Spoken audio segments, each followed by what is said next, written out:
Hello बच्चों, मैं standard 6 का हिंदी पढ़ाने जा रही हूँ।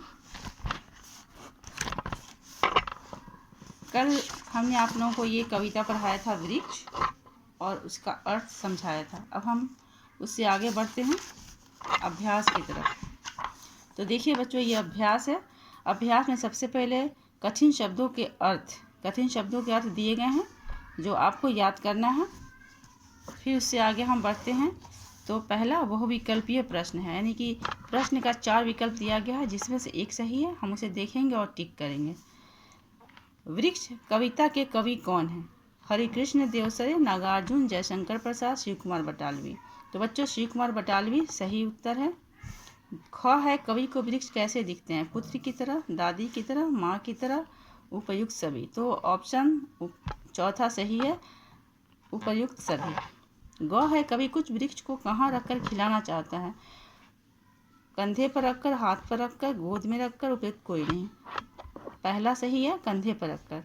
घ है, कुछ वृक्ष जब मिलकर झूमते हैं तब तेज हवाएं बहती हैं, वर्षा होती है, बादल गरजते हैं, उपयुक्त सभी। तो पहला सही है, तेज हवाएं बहती हैं। अब आगे बढ़ते हैं बच्चों। कवि का दिल क्या करने को करता है? वृक्ष का रूप लेने का, आंधी का रूप लेने का, वर्षा का रूप लेने का, उपयुक्त कोई नहीं। तो पहला सही है, वृक्ष का रूप लेने का।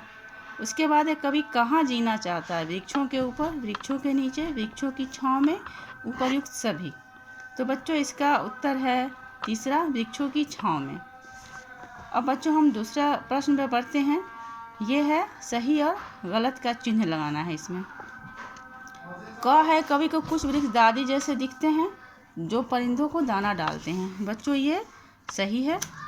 ख है, कवि यारों जैसे कुछ वृक्षों को चूमकर मर जाना चाहता है। ये भी सही है। तीसरा है, कवि गुरु जैसे वृक्षों को परोपकारी और ज्ञानी मानता है। ये भी सही है। कवि के अनुसार सब वृक्षों की अलग अलग बोली है। ये गलत है। अब बच्चों, तीसरा है, निम्नलिखित को मिलाएं।